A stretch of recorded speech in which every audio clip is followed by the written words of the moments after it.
Springs, Ashboro, coming to Easy FM 107.5, Ahanka FM 99.5, and on television, Ocean One TV, ATV, and online worldwide. Join our hosts, Aleda Castillo and DJ Saki, every Wednesday, live at 10 p.m. GM time. Meet the who's who in Ghana and who is coming to Ghana of Culturally Lit Africa. Find us online, hashtag Culturally Lit. Hello, everybody. I am Aleda Castillo, and this is Culturally Lit. I am coming to you live from New York, and I'm so excited that we're continuing this series of behind the music and the culture of independent musicians. And we have two very special guests with us this evening, a world-renowned trumpet player and the most respected repat consultant in Ghana. But before we talk to my two favorite people today, I want to say hello to DJ Saki. DJ, how are you? I'm doing fine. I'm doing great. You don't sound too happy. What's the matter? Is it raining over there again? No, everything is fine. So if you tell me the weather in Elmina, I'll tell you the weather in New York City. What is the weather like? The weather is okay. It's okay. What does that mean? Is it hot? Is it cold? Yeah, today is a bit hot. It's a bit hot. And sunshine, yeah. And sunshine. Okay. So here is cloudy, rainy, and about 80 degrees or 68 Celsius if you are not reading Fahrenheit. Welcome, Rabbi Halevi. Thank you. Thank you for coming to the show again. For those of you who don't know, Rabbi Halevi is the executive director of PanAfest. It's a Pan-African Festival, very well known around the world. And I might say, you've done such a great job with PanAfest that there are a lot of copycats in the U.S., which is a good thing. They say that if you're being copied, then that means you're doing something really good. Yes. And we have our world-renowned trumpet player, Mr. Gardner. How are you? I'm doing wonderfully. Thank you very much. So I wanted to start out by having you introduce yourself and how your experience has been in Ghana, or what did you come here to do, who you are, and how you've been moving around in the last couple of weeks. And then I want to follow up by really the purpose of the show and having this music and cultural experience is so that we look at things and look at culture in a different way, and also support our artists, independent artists, that oftentimes don't get the limelight. You know, it's like what becomes famous and what becomes popular is something that I don't want my kids to see sometimes, you know? Sure. So, and in this particular show, because you are a jazz musician, and I know that Rabbi loves jazz, I know that you guys will have a lot to talk about. So, Mr. Gardner, you go first. Yes, thank you. Well, my name is Derrick Gardner, and I'm originally from Chicago, Illinois, and I'm now living in Winnipeg, Manitoba. I'm a professor of jazz trumpet and director of the University of Manitoba Jazz Orchestra in Winnipeg, Manitoba, in Canada.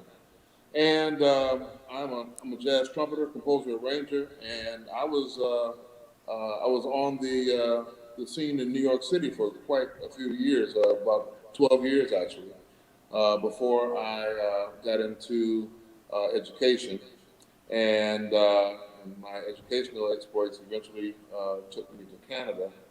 And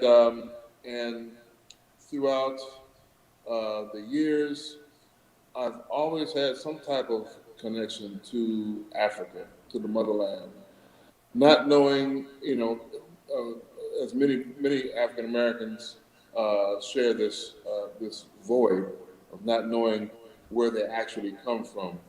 They know that their ancestors are African, but they don't know where in Africa, or where, what group of people, or what group of people they're associated with, in Africa.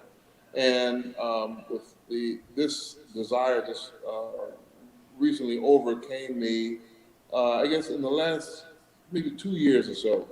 I really started doing some serious research on Ghana when I was introduced to the Year of Return. And once I saw everything that was happening with the Year of Return, I said, I've got to get to Ghana and just see what's happening there and and connect with the African continent. I've been to North Africa, to Morocco and Tunisia, and that wasn't a real connection. Although it was on the African continent, it wasn't. I knew that it wasn't where I was, the part of Africa that I was from.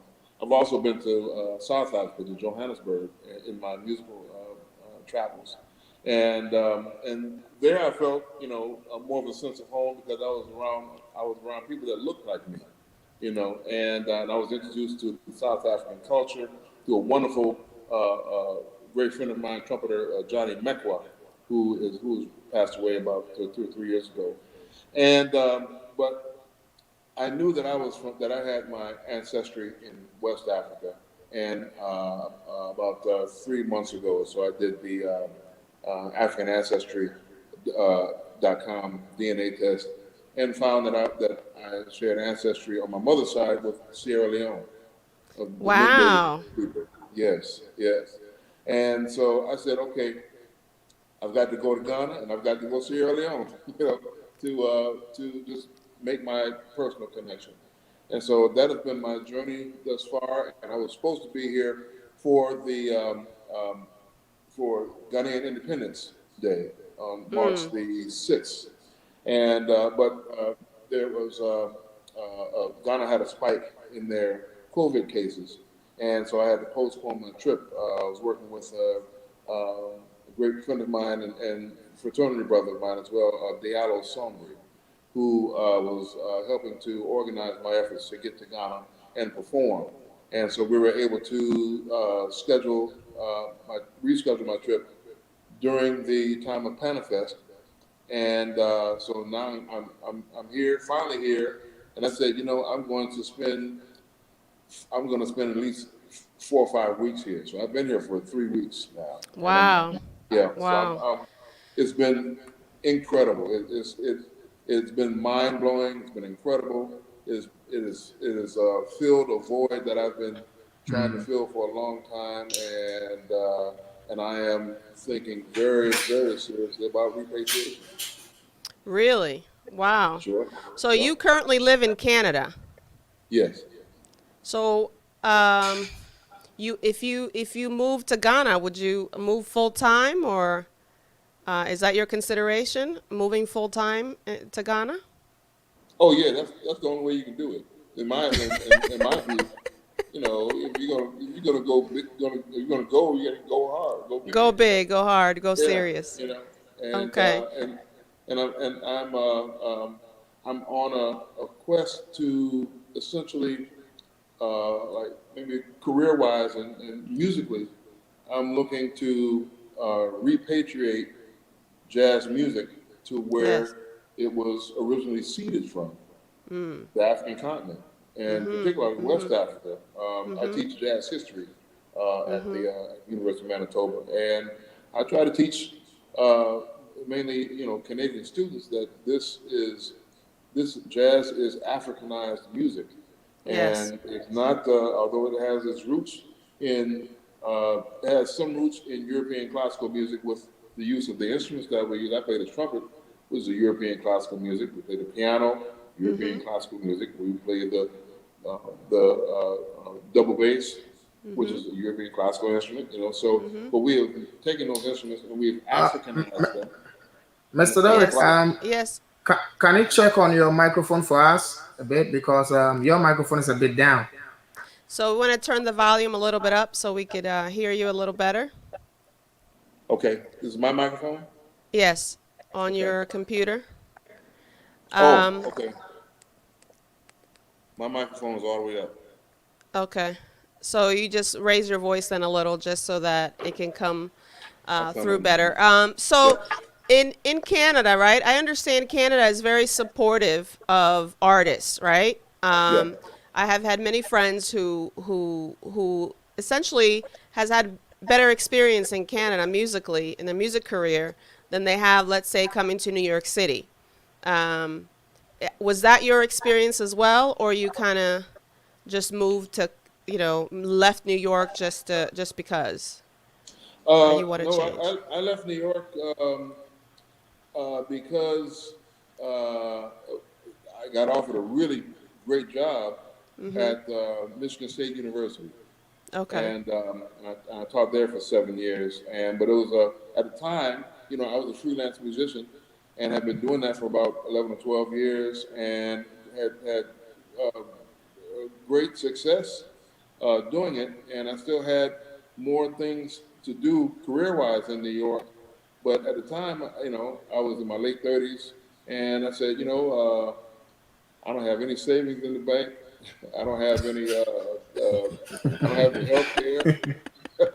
And I said, I don't have anything look like a pension or anything. I said, maybe I ought to think about this a little. Yes, yes. And so I said, okay, if I don't like it, then I'll just come back to New York and just jump back in, where I left off. But I got out to Michigan and kind of stayed with it, And, Yeah. A fixed check every week or every 2 weeks is very attractive. Yeah. I mean, it's hard to leave that, right? To be a freelance musician. So you've balancing teaching full time and practicing the life of a musician, of a freelance musician. Yeah, exactly. Okay, so you wanted to have the opportunity, I know, to perform in PanAfest, and it's a lot has changed with COVID in terms of timing and how we get to things. But when you think about playing music in Ghana and playing your particular instrument, what is it that you want people to feel or understand after they watch you play or perform? Well, I was in the Count Basie Orchestra for about 6 years, and I didn't have the opportunity to perform with Count Basie because he passed away about 6 years before I got into the band. But about 70% of the band when I joined the band was hired by Count Basie, so the essence of the band was still there. And so they said, hey, youngin, look here, let me tell you something. If you look out, basically I always said, if you look out in the audience and the head not bobbing like this, toe not tapping, finger not snapping, then you're not doing your job. So, okay, And so I said, okay, and that laid the foundation to me early on, just as a musician doing my own music, that I've got to connect with my listener in some way, shape, or form. Jazz musicians speak a very intelligent language musically. And especially nowadays, I'm very critical of some younger jazz musicians because they are speaking this intelligent language and the average person on the street doesn't understand what they're playing. And I said, man, you got to connect with your listeners somehow. What about the blues? Give them some blues. Everybody understands the blues. Give them the blues, and then you will connect with the average person who's walking down the street. And then once you got their attention, then you start to go into some more explorative things musically. But so that's what I hope to do here in Ghana, is to connect with my listener, with my Ghanaian music enthusiast, and get the head bobbing, get the fingers snapping. Well, so you've got Rabbi. Rabbi has over 20 plus years in Ghana and around events and musical events related to not just PanAfest. So before we get into what's going on and what's happening with PanAfest and PanAfest events, maybe I want to ask Rabbi, what is it that, I know you love jazz, so I know other people that have told me so, that you love jazz. And I try to get my kids to like jazz. and they don't seem to really, catch on. So, how do you pass on the love of jazz from a parent to a child, and then, do you bring jazz to PanAfest and the young kids react? Because I'm not seeing that connection from young children as much as I would like to. So, did you pass on the love of jazz to your children? Did, and part of it is by keeping them exposed to it, by it always playing in the house.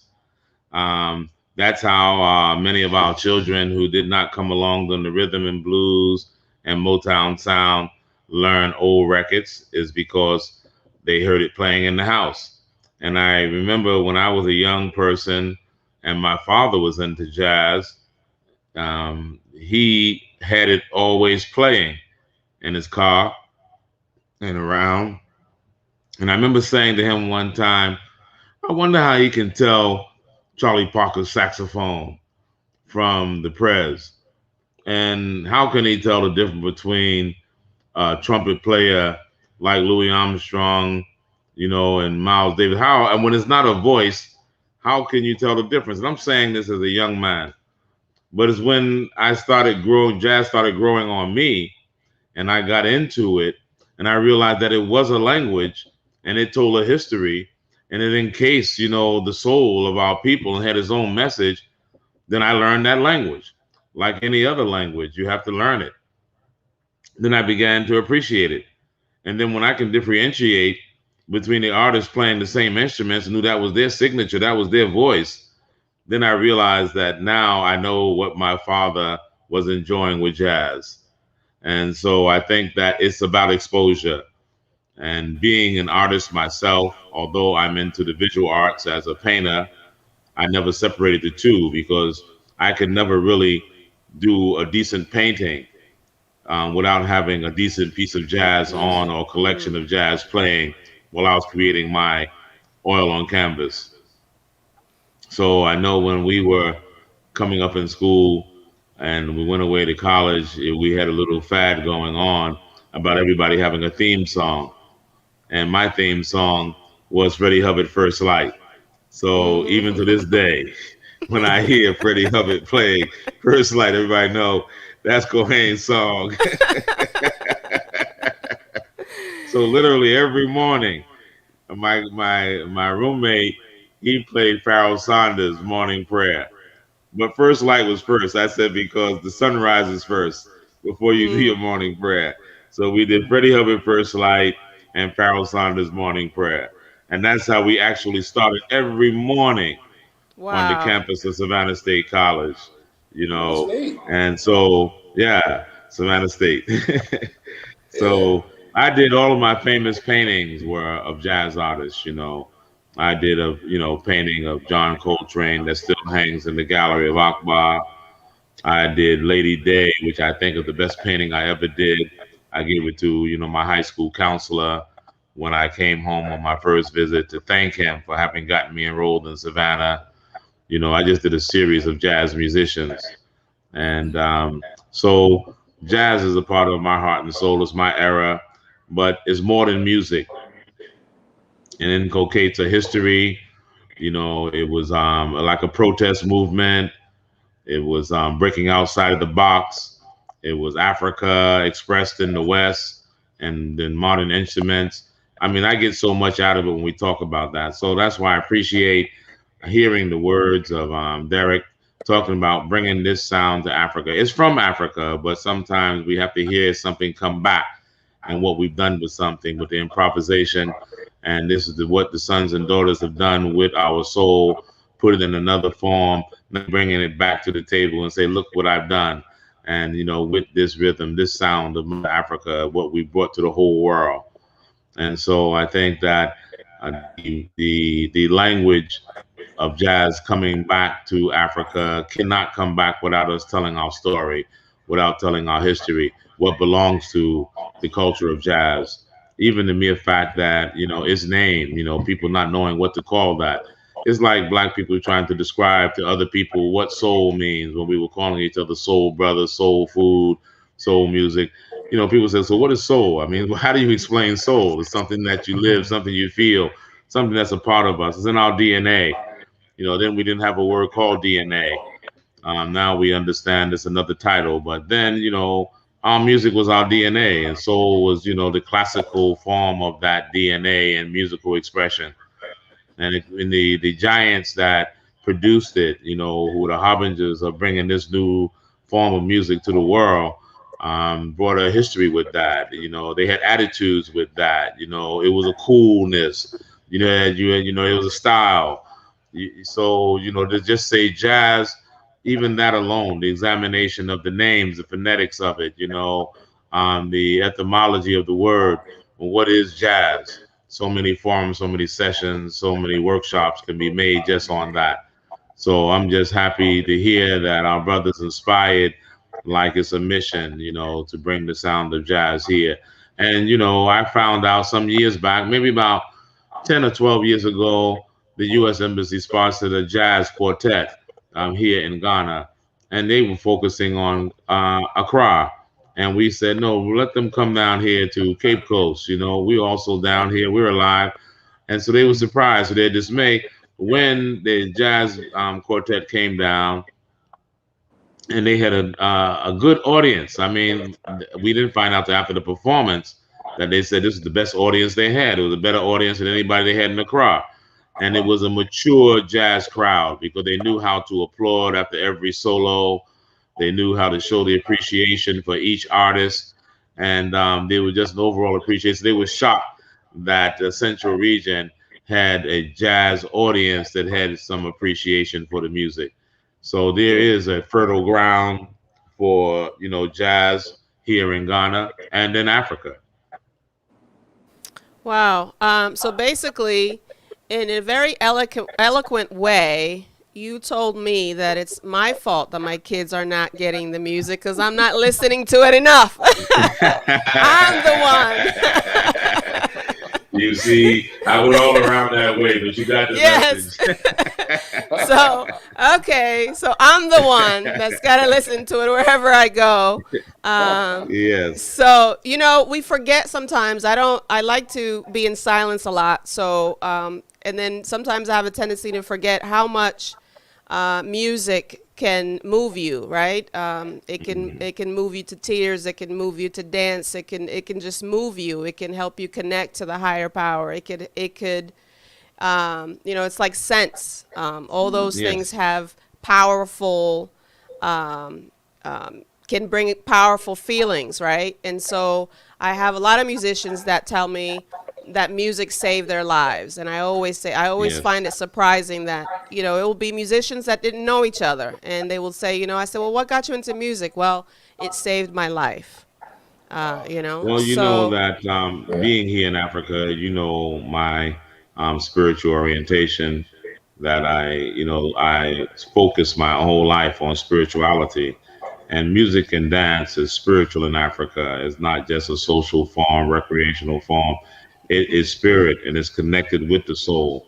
And it either makes you to ascend to higher heights, or you can descend to lower depths. But music is universal, and it's a universal language, and it can really heal the soul. yes. So with that said, what type of music will people hear in PanAfest this year? What events are going on that you can share with us? Well, yes, thank you. We have multi levels of events that we tried to touch during PanAfest. Of course, it's a festival of arts and culture. So we use the medium of culture to reach out across different sectors of the African family. And we realize that nothing has been higher in our retention trait of African culture than music and dance.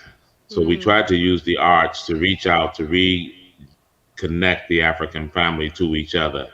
We've been disjointed and separated from each other through the titles and classifications and categorizations that we have been characterized in. We have the African family, of course, at home has been dissected into 54 different nationalities through the nation states that we're organized in. We have the diaspora dissected into the African Americans, Caribbean, South America, and even within that, we are sected into North America's South southern Americas. um, people from the South, urban and rural, people from the North or Northeast, North Midwest, West. Then you have the Caribbean, you have the Jamaica, you have Cuba, Trinidad, Tobago, Dominican, Haiti. You got South America, Brazil, Panama. So all these dissections of the African family. But one thing that we see that synergy is in our music and our dance and our art Yes. forms. You see the retention of Mother Africa, the And celebration our of Mother food. Africa, and our food, our cuisine, Yes. our spices. So in our swagger, in our walk, all that's rhythm. Our food is rhythm. Our Yes. walking is rhythm. Our talking is rhythm. So with all of that, it still boils down to art and culture. So in Panafest, we have that form of entertaining ourselves using our music forms with the African rhythms and sound, with the progressive sounds of the West, with our jazz, with our rhythm and blues, with our reggae, and Africa with our high life, our traditional cultural rhythms and drum and dance, and all of that will be a part of how we share our evening programs for 5 evenings. Because of the COVID, we have scaled down the Panafest from the usual 9-day program to 5 days. And every evening we have live entertainment. This year will be at the National Theater. It'll be an inside venue that will not be like our normal outside live venues where we have thousands of people out there in crowds. So now we have to minimize those crowds to limited audience by invitation. And then hopefully we'll pick up the numbers in our video, our virtual presentations. So in the day, we have our intellectual exchanges with the colloquium where we have some of our scholars who will be interrogating, prosecuting the topics and the theme of this year, which is securing the African family, our soul, our health, and our wealth. And we chose that because of the obvious COVID-19 pandemic, which we did not know at the time when it first came out, when we selected this theme, how the African family would be affected. We knew that on the African continent, we did not have the infrastructure in terms of medical facilities, producing our own medications, the vaccines, how it would actually affect us. We are grateful to the Most High that we have not been affected like the West predicted, nor as the West was affected. But nonetheless, we have concerns because 95% of our vaccines still come from outside. We still have an enormous infection rate that we are not happy with. And we realize that even in the diaspora, in our communities, because of pre existing conditions, our people are also being affected. So we felt that the theme, Securing the African Family, would help us have a dialogue around how do we engage in protecting ourselves as an African family? What can we do to put ourselves in a position to better address issues like this, because this is not the first one. We've had to come through the Ebola, we had to come through the SARS, we had to come through the HIV, and all these times we look like we are victims, not able to save ourselves, but need saviors from outside. So when we say securing the African family, we mean it on those basic terms. And then one of the more rhetorical and the pandemics that we find has been white racism, which we see was also resurging. With Rodney King I mean, not Rodney King, excuse me. I mean, it is Rodney King, but that's years ago. But with George Floyd, the reoccurrence of that, and looking at so many of the right wing resurgence of people feeling comfortable celebrating white supremacy and denouncing Black Lives Matter, you know, as something trivial, that we need to address these issues. And that's why we say securing the African family, our soul, our health, and our wealth. And we see that the world is still continuing to exploit Africa and the wealth of Africa and making themselves rich while Africans remain poor in general, and that we have to change that narrative. So these are the things that will be addressed during our colloquium with our scholars. Hopefully, we'll come up with resolutions that will call the African family to address these issues and mobilize our people on a grassroots level to how we can strengthen ourselves as African people and put ourselves in a position to control our own destiny.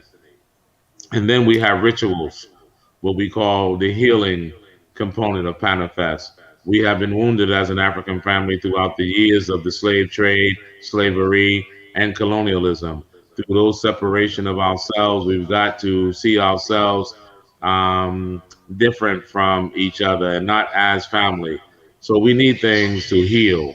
We need to get past these episodes of trauma, and no one else has offered us this, and we shouldn't expect that they will, but we have to offer that to ourselves. So Panafest has things like the Aquaba ceremony, where our chiefs and our leaders, traditional leaders, and the community of Africans welcome our brothers and sisters who have traveled from outside to come back home to Mother Africa.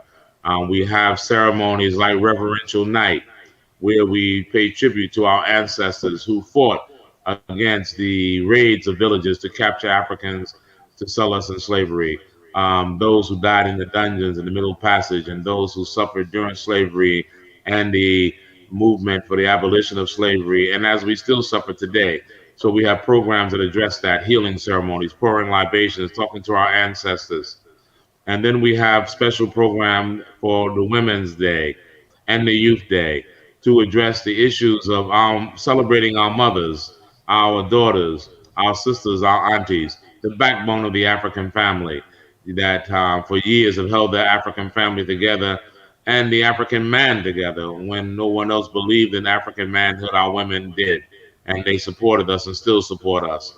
So we give a time for that to be celebrated, as well as our youth.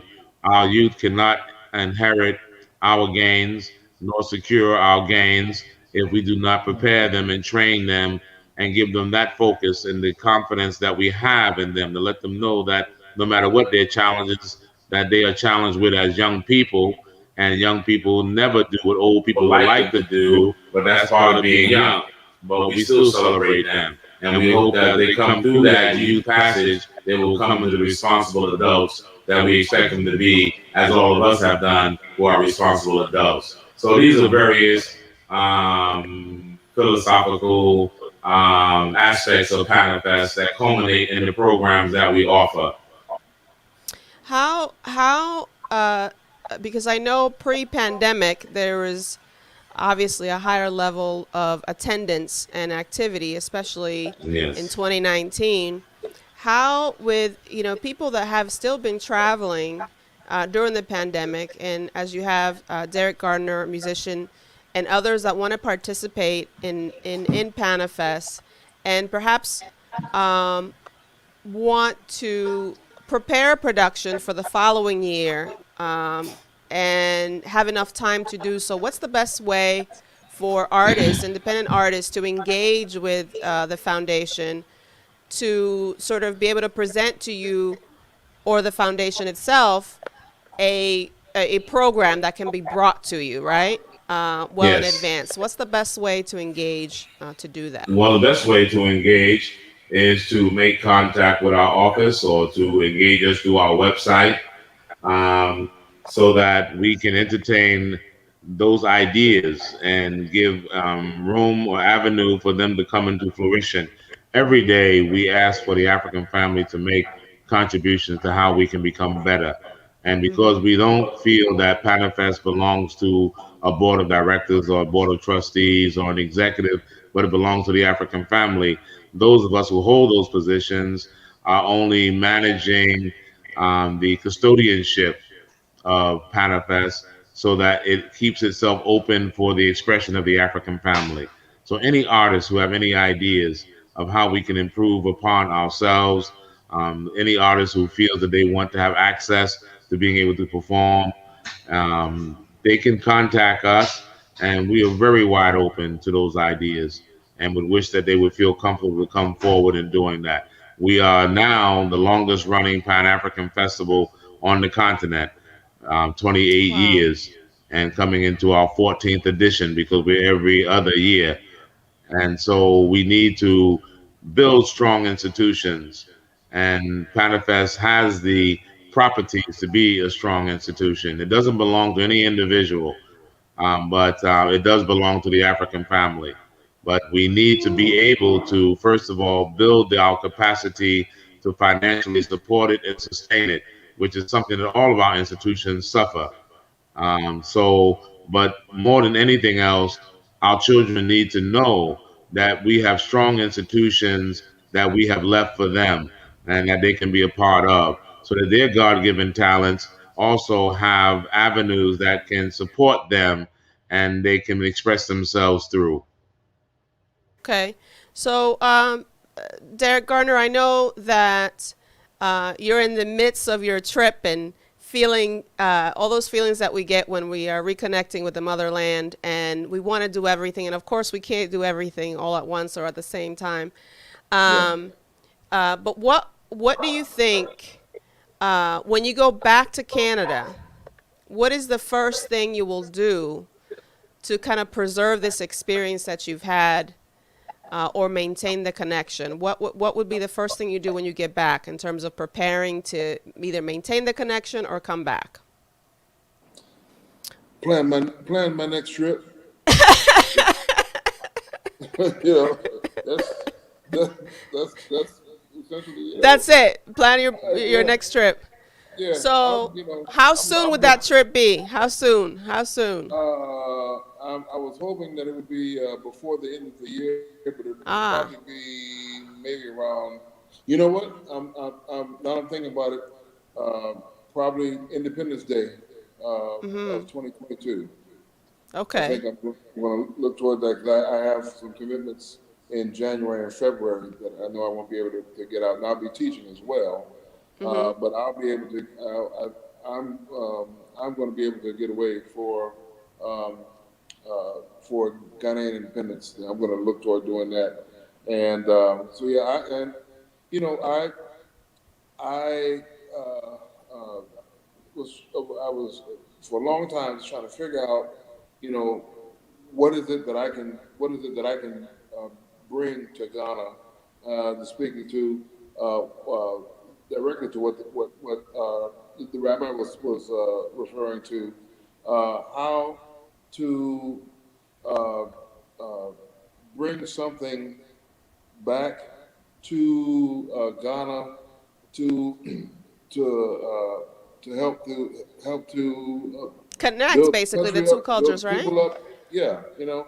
And so what I did was I wrote a proposal called the Jazz Accra Repatriation Project, and it is a proposal that I will definitely submit to you, Brother Rabbi.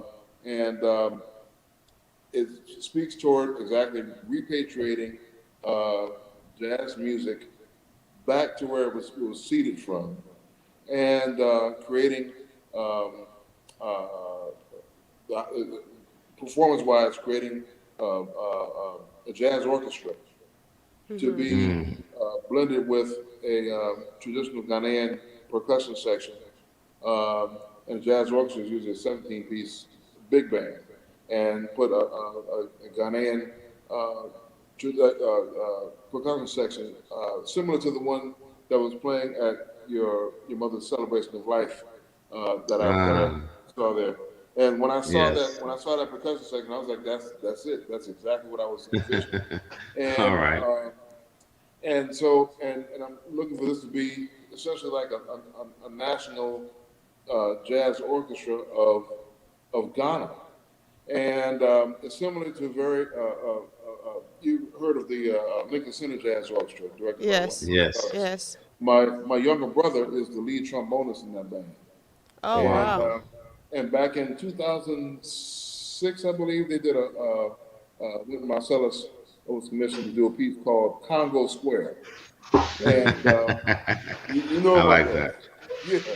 And so, and of course, I was very familiar with that piece. And then when I was putting this whole thing together, I said, Congo Square is the template for what I'm looking to do.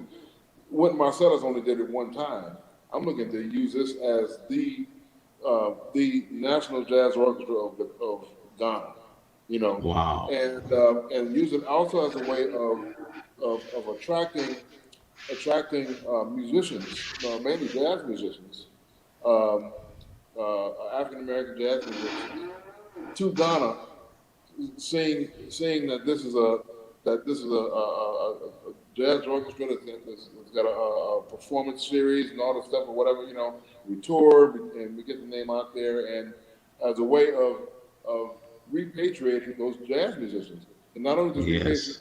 repatriating jazz musicians, but other musicians of the diaspora, bringing in calypso, reggae, ska, bringing in any of the music that's spread out of all of the diaspora, because that can be implemented into this Jazz Accra Orchestra. And I'm a composer, so I can write anything, and, Yes. and they'll be featured with this ensemble. So, and also have an educational piece that I'm calling the Jazz Africa Conservatory of Accra.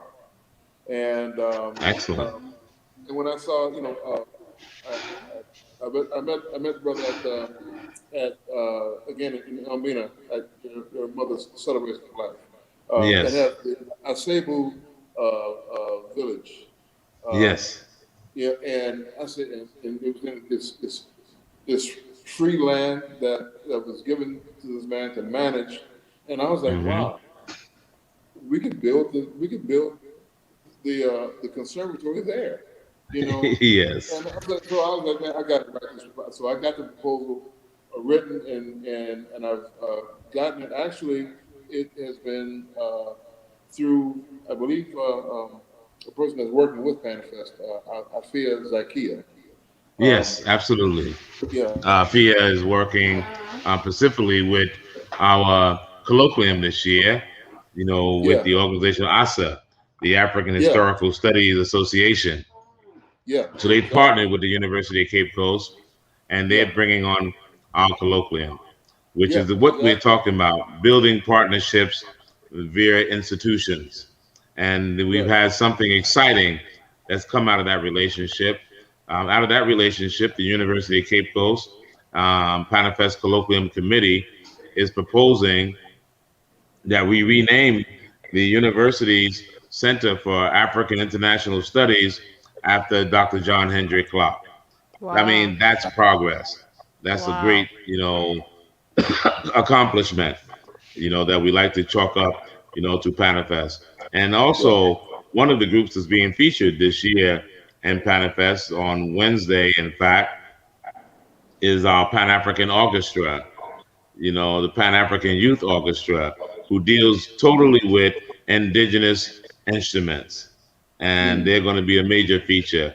So if you haven't yet, I'm sure, and if not on this trip, on one of the trips, you need to listen to them because I think you will be fascinated with their talent. And when I hear you saying building up that orchestra, they also are very talented and inspirational.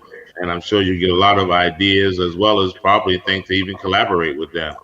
sure. This year, I didn't mention that we do have Dwayne Wiggins that's coming in, Tony, that's going to be featured on Monday night as well, and Accra on Tuesday night in Cape Coast. But again, he's been Nice. inspired to reconnect with Mother Africa. And we don't have to wait for Panafest every 2 years, because one of the things we want to do as Panafest is to encourage our artists to come over year round to share this cultural exchange and this language, as well as our scholars with a speakers bureau. Our educational facilities still lag behind in terms of the Afrocentric content and the syllabuses and the curriculums. So we need alternative educational factors to bring our minds back to Africa. for some of our most prominent and prolific scholars. We need to have the venue for them to come in to share the lecture series, and maybe we can mix the two, because when we have music along with us, people are more prone to also listen to our story, our truth. It's like the ancient griots. They can play the kora and they can tell stories at the same time.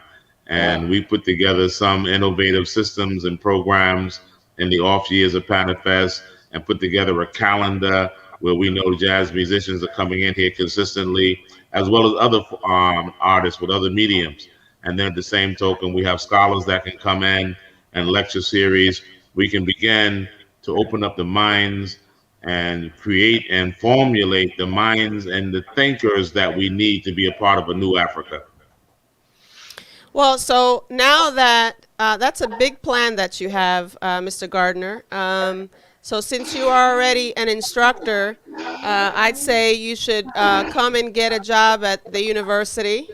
And then this way, you will have more time to execute the plan on the ground. And then you would want to call all these famous musicians that you've performed with, and famous artists and actors and all that you have worked with, to come and support your initiative in Accra and, I may say, Cape Coast. Of course. Right? Of course. Who is the biggest artist that you've performed with? I know I mentioned Harry Connick Jr. because I just love him. But who can you name a few? Oh, let's see.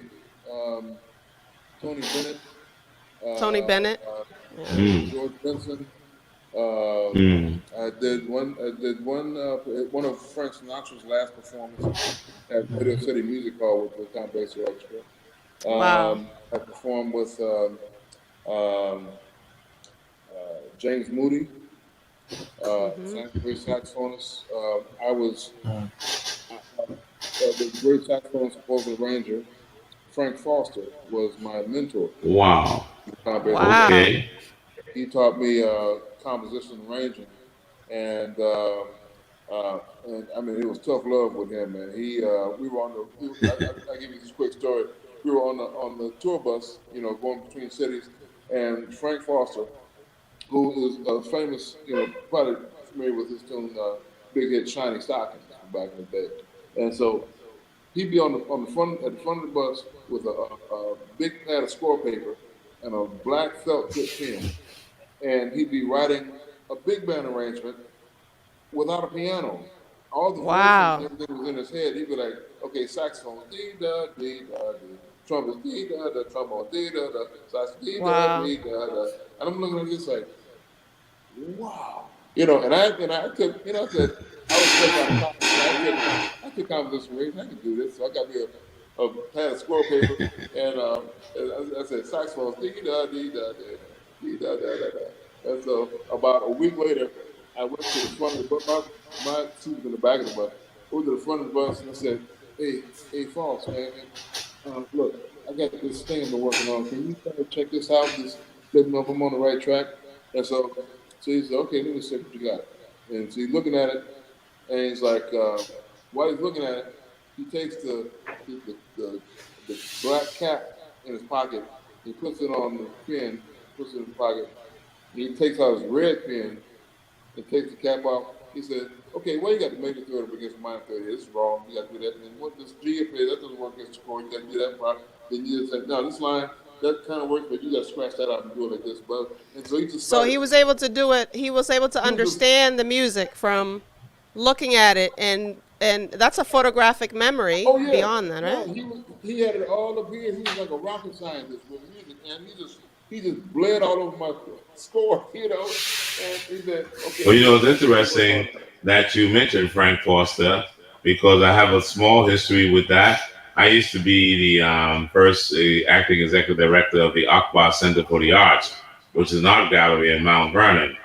And we had Frank Foster do two major fundraisers for us, putting on jazz concerts. And one of the ones that I remember most is when he had Rashawn Roland Kirk, just before he made his transition. and he had had a stroke, and it must have took him about 20 minutes to mount the stage because of the stroke. And then he had an understudy who eventually put 3 horns in his mouth. And with his mastery of breath and air, he was able to play 3 horns at the same time simultaneously in that concert. But it was with the Frank Foster, band. And Frank Foster was a great supporter of us of the Akbar Center for the Arts in Mount Vernon. And so I remember that experience very well. I mean, whenever I tell the story of Rashawn Roland Kirk, you could not believe this with someone telling you to see it with your eyes, that you saw this man looking like he might have even died on his way to the stage. That's how the condition he was in. But when he got those horns in his mouth, he was a master, and you could not feel nor see nor sense that he had any handicap. Wow. The power of music. This week, July 26, 2011 is when he died. So he's coming up to his anniversary. Wow. So where do we go from here? I want to make sure that we share these kinds of exchanges and conversations. We're having it on air right now. It's live. And for those of you who are listening on ATV or EZ 107.5 or Humka FM, Ocean TV, or online at Culturally Lit, understand that it's live, so we're not editing, taking out stuff, so you will hear sometimes the mic not as good, or you'll hear sounds in the background, and that is the benefit of doing things live and doing remote. I think we want to thank Humka and Ocean One and the team there for really trying to put this together on a weekly basis, and that it takes a village to put it together, and so we thank them. And since we have the access to the radio waves, we want to invite all musicians, independent musicians, locally and abroad, or anywhere around the world that you find yourself. If you want to contribute to the motherland and to Africa, we want to talk to you about your music and about the culture that you want to connect to. And you can reach us by inboxing us in Facebook at Culturally Lit, or email us at sowemedia@gmail. Rabbi, I want you to tell all those artists like Tony, or Mr. Wiggins to come on the show. Like you came by yourself. Yes, absolutely. So I will encourage them to do that, as I've set the example, and as Derrick is also doing that, is to come on Culturally Lit. And I want to encourage everyone, especially here in Ghana, in the listening audience, to attend the programs at PanAfest. They will start. There's a northern tour that some people went on that is starting to return back down south here.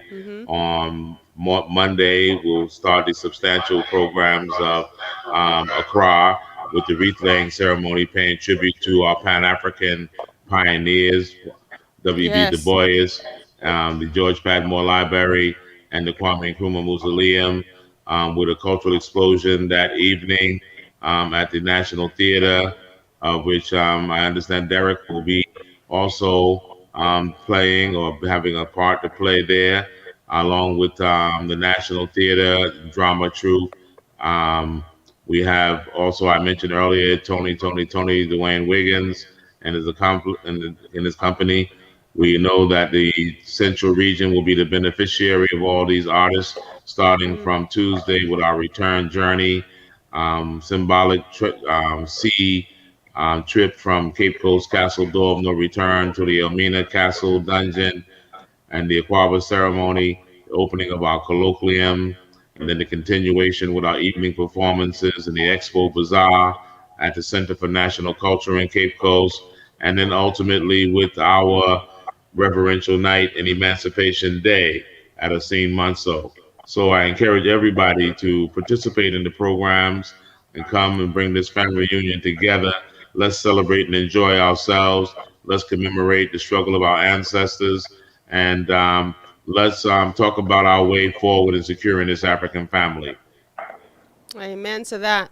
Mr. Gardner, any last words or messages that you want to share with everyone? Yes, I can't get over how significant and how important this experience has been to me, just being here in Ghana, and everybody in the diaspora, in the African diaspora, needs to come back to the motherland, particularly to Ghana, because it's such an important country, in that it was the first country to incite independence, the first country to be independent in Africa, and then all the history, and especially when you go to those to the slave dungeons, it's just so moving and so powerful that everybody really has to come back and fill the void. So I implore everyone in the African diaspora, please come back and find out where you're from, and get the history and understand yourself, know yourself. That's the only And way then if we have an artist or a jazz artist in the diaspora who wants to connect with you and become part of this initiative that you want to launch in Ghana, how can they contact you? You can contact me through my website, which is www.derrickgardnermusic.com, DERRICK, Gardner, GARDNER, music.com. And I have a page there where you can send me a message or email. Okay. And yeah, if you want to connect with me through there, please do so, and I'd be happy to tell you what my experience has been. Wonderful, wonderful. Sure. DJ Saki, you've been kind of quiet on the back end, handling all the technical stuff, but what would you like to say? I know we have to go soon, but what do you want to say? So what I want to say is PanAfest is here. So each and everyone in Cape Coast, Elmina environment should take advantage of that and do something and get some money out of it. So yes, that's what it's about. Economic development is also part of our security. Yes. Let's not forget. I know everybody's always Accra, but I don't want to leave New York City to go to Accra. Drivers. Yeah, I like the quieter Accra. I want Cape Coast and Elmina. Yes. I favor that area. And I think pretty soon you will see that Cape Coast and Elmina will be just as full as Accra, but I hope it takes small. Yes, actually today was a phenomenal day. I felt a little bit of the PanAfest spirit at Mabel's table, that we had 4 different groups converge on Mabel's table today from the diaspora, visitors and pilgrims coming from different areas. And it was like, hey, okay, then the PanAfest season must be around. We haven't felt anything in this COVID season, but today, unplanned, we've had over 100 and something guests from about 4 different groups. And it was like, oh, okay, then we feeling PanAfest must be in the air. Yes. Well, I need to give you some cards so you can hand those out to those guests so they can come on the show, and I can get them involved in PanAfest and with Derrick Gardner and with every other artist, so that we can get them engaged. So that's not their last stop or engagement. Thank you, everybody, for listening. This was Culturally Lit. I am Aleida Castillo, your host, and my favorite DJ can take us out. Thank you, everybody, for joining us. Thank you. Okay. Thank you. Syndicated, culturally lit Africa radio show. Let's go. The home of all things diaspora. Coming to Easy FM 107.5, Ahunka FM 99.5, and on television, Ocean 1 TV, ATV, and online worldwide. Join our hosts, Aleida Castillo and DJ Saki, every Wednesday, live at 10 p.m. GM time. Meet the who's who in Ghana and who is coming to Ghana of Culturally Lit Africa. Find us online, #Culturally Lit. My name is Aleida Castillo.